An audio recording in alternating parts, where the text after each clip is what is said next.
E aí, meus amigos do canal Aprenda Fácil, obrigado por seguirem este canal, obrigado por se inscreverem. Estou muito feliz. Hoje o canal completa um ano e já temos mais de 200 subscritores. Estou convosco, assim o canal cresce. Obrigado por se inscrever e peço que se inscrevam para quem ainda não se inscreveu. Vamos continuar com as nossas aulas de função quadrática. Bem, a introdução e tudo mais já vimos nos vídeos anteriores. Esta é a terceira aula, então vamos direto ao assunto. Na primeira aula nós introduzimos a função quadrática, onde dissemos que a função quadrática é desta natureza, onde é ax ao quadrado mais bx mais c. Então encontramos aqui a função quadrática no seu todo. Mas dissemos que nós, antes de abordarmos a fórmula da função quadrática no seu todo, vamos em fases desenvolvendo até chegar nesta fórmula geral. E começamos vendo a função do tipo ax ao quadrado, não é? Quando o b e o c é igual a zero. Depois, na segunda aula, vimos a função f de x igual a ax ao quadrado mais c, em que temos o valor de b zero. Neste caso, só temos ax ao quadrado mais c. E neste caso, aqui dizemos que o a, aqui dizemos que o b e o c são iguais a zero. Neste caso. E aqui nós dizemos que o valor de b é que é igual a zero. Agora vamos ver uma outra situação. Mas antes de vermos essa situação, importa fazer lembrar que o valor de A, B, C são sempre números reais e o valor de A nunca deve ser igual a zero. O valor de B e C podem ser zero, mas o valor de A nunca deve ser zero, porque desde o momento que o valor de A for zero, então deixamos de ter uma função quadrática e passamos a ter uma função linear ou do primeiro grau. Então, o que hoje vamos ver? Hoje vamos ver, aliás, na última aula, na segunda aula, vimos que quando temos ax ao quadrado, nós vimos que o valor de A numa função, nas aulas anteriores, vimos que o valor de A serve para modificar a abertura do gráfico, onde pode-se fechar ou pode-se abrir mediante o valor do A. Também dissemos que o mesmo valor de A indica a concavidade, onde pode estar virado para cima ou para baixo mediante o valor ou o sinal do A. Depois, viemos ver esta função, em que ax ao quadrado mais c. E vimos que o valor de c desloca, translada a função ao longo do eixo dos y. Neste caso, a função pode subir mais para cima. Esta função curvou exatamente no ponto zero, mas pode curvar em qualquer outro ponto mais para cima ou mais para baixo. Então, isto devido ao valor do c. Então, hoje vamos ver o que acontece com este mesmo gráfico f de x ao quadrado. Este é o gráfico base da primeira aula. Este é o gráfico da função ax ao quadrado. Então, hoje vamos lá ver se pegarmos esta mesma função ax ao quadrado, mas no lugar de x subtrairmos um certo valor p. O que vai acontecer? A função ax ao quadrado, já tenho aqui um exemplo. Esta função é f de x igual a x ao quadrado. O gráfico é este. Então vou trazer outro exemplo para sermos rápidos, em que temos h de x igual a x mais 1 ao quadrado. O que vai acontecer? Rapidamente vamos aqui esboçar a tabela, não é?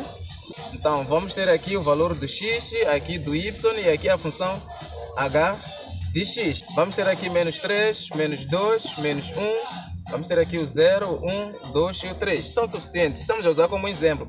Pode usar. Então temos aqui x mais 1 ao quadrado. Quer dizer, no valor de x desta nossa função quadrática, no valor de x aqui estamos a acrescentar uma unidade. Então queremos ver o que vai acontecer com o gráfico. Então vamos lá preencher. Temos aqui x mais 1 ao quadrado. Isto fica, no lugar de x vamos ter menos 3 mais 1 ao quadrado. Aqui vamos ter menos 2 mais 1 ao quadrado. Aqui vamos ter menos 1 mais 1 ao quadrado. Aqui vamos ter 0 mais 1 ao quadrado. Isto aqui só estou a colocar só para fazer uma revisão, mas é o que viemos fazendo nas aulas anteriores. Estou a falar desta tabela para podermos esboçar nosso gráfico. Então, vamos lá preencher os nossos valores. Aqui vamos ter menos 2, aliás, menos 3 mais 1 vai dar menos 2 ao quadrado. Vamos ter aqui 4. Aqui vamos ter menos 2 mais 1 vai dar 1 ao quadrado, dá 1. Aqui vamos ter 0. Voltamos a ter 1. Voltamos a ter 4. 2 mais 1 dá 3, ao quadrado dá 9 e aqui vamos ter 16. Então vamos esboçar esta função no nosso gráfico. Eu vou começar a marcar os valores aqui. Quando tenho menos 3, o y é 4. Quando o x é menos 3, o y é 4. Então vamos ter aqui. Então o ponto é este, o y é 4. Quando o x é menos 2, o y é 1. Quando o x é menos 2 aqui, o y é 1, exatamente aqui. Vamos cruzar esses dois pontos, o ponto é este. Quando o x é menos 1, o y é 0. Quando o x é menos 1, o y é 0. Então o ponto está exatamente aqui. Quando o x é 0, o y é 1, exatamente aqui.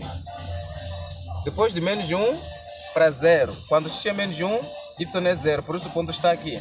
Agora estamos a dizer quando o x é 0, o y é 1. Então quando estamos de 0 aqui no x, então para o y já é 1, o ponto é este. É preciso prestar bem atenção nisto. Depois quando o x é 1, y é 4. Quando o x é 1, y é 4. Vamos ter o ponto aqui. Quando o x é 2, o y é 9. Quando o x é 2, o y é 9. 9, 9. Aqui temos 8. Mais ou menos essa área aqui. Mas... então vamos ter mais ou menos o 9 aqui. Então já está. Este podemos deixar, o espaço é pequeno. Então podemos já esboçar o nosso gráfico. E esboçando exatamente este gráfico, é só unir os pontos. Nós temos este ponto aqui. Então este vai ser o nosso gráfico H, não é? Este é o nosso gráfico F. Que tal? Dá para ver o que aconteceu de diferente? Eu penso que sim. Tínhamos a função f de x igual a x ao quadrado, que é este exatamente que curvou no ponto 0. Ou seja, o vértice coincide exatamente com a origem do sistema cartesiano ortogonal. Agora que acrescentamos uma unidade, não é? No valor do x, o que aconteceu com o gráfico? Deslocou-se uma unidade à esquerda. Não sei se estão percebendo. Ainda não percebeu? Vamos lá esboçar um outro exemplo para melhor perceber. Vou trazer um outro exemplo aqui que vai ser g de x igual. Agora vamos tirar uma unidade no valor do x para ver o que acontece. Vamos ter g de x igual a x menos 1 ao quadrado. Por questão de espaço, eu vou usar a mesma tabela, mas podes retirar esta tabela e fazer uma nova tabela. Eu só vou mudar aqui. Ao invés de h de x vai ser g de x. Vamos lá. A função é a mesma que h de x. A diferença é que agora vamos retirar. Nesta função, desta função, no h de x acrescentamos uma unidade. Agora vamos retirar uma unidade para ver melhor o que vai acontecer. Aqui quando o x é menos 3, aqui nós vamos ter 16. Por quê? Porque vai ser menos 3 menos 1 vai dar menos 4. Ao quadrado dá 16. E se for a controlar, aqui vamos ter 9, aqui vamos ter 4, aqui vamos ter 1, aqui vamos ter 0, aqui vamos ter 1 e aqui vamos ter novamente 4. Vamos lá esboçar este gráfico no nosso sistema cartesiano ortogonal. Vamos lá, quando o x é menos 3, o y é 16. Epa, y 16, não temos 16 lá, então podemos deixar. Vamos lá, menos 2, y é 9. Quando o x é menos 2, o y é 9. 9 é mais ou menos aqui. Então vamos ter o ponto aqui. Quando o x é menos 1, o y é 4. Quando o x é menos 1, y é 4. Então o ponto é este, y é 4. Quando o x é 0, aqui o y está no 1. Então o y está aqui. Não é? Quando o x é 1, este 1 aqui do x, o y já é que é 0. É 0. Então o ponto está exatamente aqui. Quando o x é 2, o y é 1. Vamos unir esses pontos aqui. Aqui. As linhas estão a coincidir, isso não faz caso. Quando o x é 3, y é 4. Quando o x tem 3 unidades, o y passa para 4. Aqui, 4. Então, estamos aqui. Vamos lá unir esses nossos pontos para vermos o que acontece. Então, temos aqui.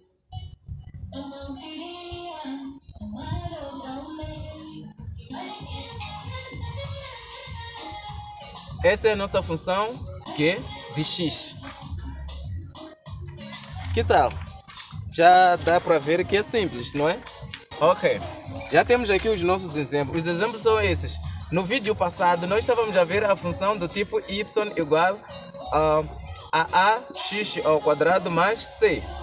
Dissemos que o valor de c serve para transladar o gráfico verticalmente, ou seja, ao longo do eixo dos y, onde se o valor do c for positivo, a função desloca-se para cima, e se o valor do c for negativo, a função desloca-se para baixo. Hoje estamos a falar da função do p, quando subtraímos p unidades do valor x, em que temos aqui h de x, por exemplo, igual a x mais 1. Aqui quer dizer que o P é positivo e aqui o P é negativo. O que acontece? A partir deste nosso gráfico f de x, que está aqui na origem, neste caso o vértice conhecido com a origem, o que aconteceu quando a função f de x adicionamos uma unidade? O gráfico passou uma unidade à esquerda, ou seja, transladou à esquerda. E quando retiramos uma unidade, o gráfico saiu da origem para o ponto 1, neste caso o vértice. Então, as conclusões são: o valor de P serve para transladar a função ao longo do eixo X, ou seja, na horizontal, onde se o valor de P for negativo, o nosso gráfico vai transladar à direita, e se o valor do P for positivo, o nosso gráfico vai transladar à esquerda. Serve para movimentar o gráfico na horizontal. Enquanto o C movimenta na vertical, o P movimenta na horizontal. Deixe-me só explicar uma coisa em relação à translação do gráfico ao longo do eixo das abscissas. Em relação ao eixo das ordenadas, nós dissemos que a expressão era esta: y igual a ax ao quadrado mais c. Quando demos exemplo, tivemos, por exemplo, y igual a x ao quadrado menos 2x ao quadrado mais 2. Dissemos que quando o valor do c for positivo, o gráfico vai transladar-se para cima, e quando o valor do c for negativo, vai transladar-se para baixo. Quando temos menos 2, o gráfico desce 2 unidades. Quando tivermos mais 2, o gráfico sobe 2 unidades. Aqui é simples, sabe por quê? Por causa deste sinal aqui, positivo. Quando o valor do C vem com sinal positivo, mantém. Quando vem com sinal negativo, anula este sinal positivo. Logo fica aqui menos. Já na translação horizontal, porque estamos a dizer que quando o P for positivo, o gráfico vai à esquerda, e quando o P for negativo, o gráfico vai à direita. Parece ser o contrário, não é? Quando falamos do valor do A, dizemos que quando o valor do A for positivo, o gráfico vira para cima. Quando o valor de A for negativo, vira para baixo. Estamos a falar de concavidade. Quando falamos do valor do C, quando o C for positivo, o gráfico vai para cima. Quando o valor do C for negativo, o gráfico desce. Mas já parece estarmos a contrariarmos aqui. Estamos a dizer que quando aqui nós temos o gráfico 2x ao quadrado, é esta aqui base. E quando temos aqui mais 1, o gráfico deslocou-se para a esquerda. Por que não foi à direita, se é mais 1? É simples perceber. É preciso perceber aquela que é a nossa expressão mãe. A expressão mãe diz que é ax menos p ao quadrado, não é? Então, para este caso, por que o gráfico, quando temos valor 1 positivo, o gráfico vai à esquerda? É que na verdadeira lógica, aqui é 2x menos, aquele menos da fórmula, aqui abrir parênteses, menos 1. Quer dizer que o próprio valor é menos 1. Mas ficou mais 1 por causa deste menos da fórmula. Então ficou menos 1. Então isto acabou resultando em y igual a 2x mais 1 ao quadrado. Então, não porque há contrariedade, como quem diz, quando o valor do P é positivo, então vai à esquerda, volta para trás. Quando o valor de P é negativo, vai para frente. Na verdade, vai para trás porque o próprio valor do P é negativo, é menos qualquer coisa. Mas, por causa deste menos da fórmula, acaba transformando-se em mais. Fica menos com menos dá mais.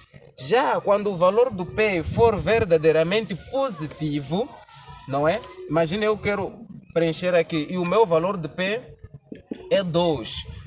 O que vai acontecer? Eu vou ter aqui y igual a ax menos este da fórmula, menos 2, o 2 traz seu sinal positivo ao quadrado. Então, menos com mais dá menos. Então, vou ter aqui ax menos 2 ao quadrado. Menos 2. O valor do P, quando veio com sinal positivo. É um P positivo. Por isso que o gráfico, apesar de termos x menos 2, o gráfico vai para frente. Mas muitos evitam explicar isso para não criar confusão. Mas a lógica é esta. É que quando temos mais, quer dizer que o valor do P é negativo. O sinal negativo do valor do P e o sinal negativo da fórmula acabou resultando no mais. Mas em todo caso é que o valor do P é negativo e o gráfico vai recuar. E quando temos menos, quer dizer que o próprio P veio com valor positivo, transformou-se em negativo por causa da fórmula. Mas em todo caso o gráfico vai para frente. É isso que eu queria explicar. Eu não sei qual é a outra novidade que devo trazer. Muita coisa na verdade já falamos. Quando falamos do estudo completo, falamos de domínio contra domínio, falamos de concavidade, variação do sinal, falamos de monotonia, falamos do eixo de simetria. Quem tem dificuldade em fazer o estudo completo, já vimos na segunda aula, na primeira e segunda aula. Então, aqui só queríamos mostrar qual é a função do valor do P quando adicionado ou subtraído no eixo X. Espero ter sido claro, espero não ter criado dúvidas, mas se criar dúvidas, então aguardo por elas aonde? Nos comentários do vídeo, em particular também no WhatsApp, no e-mail, eu posso responder. Se chegou até aqui, estou muito feliz, espero ter gostado do vídeo. Deixe um like se gostou e na próxima aula vamos continuar ainda com a função quadrática e vamos falar da função do tipo y igual a x menos p ao quadrado mais c. Ou seja, é fácil perceber que na próxima aula o que vamos ver é uma situação em que o gráfico vai se movimentar tanto na horizontal assim como na vertical. Até já eu trago essa novidade.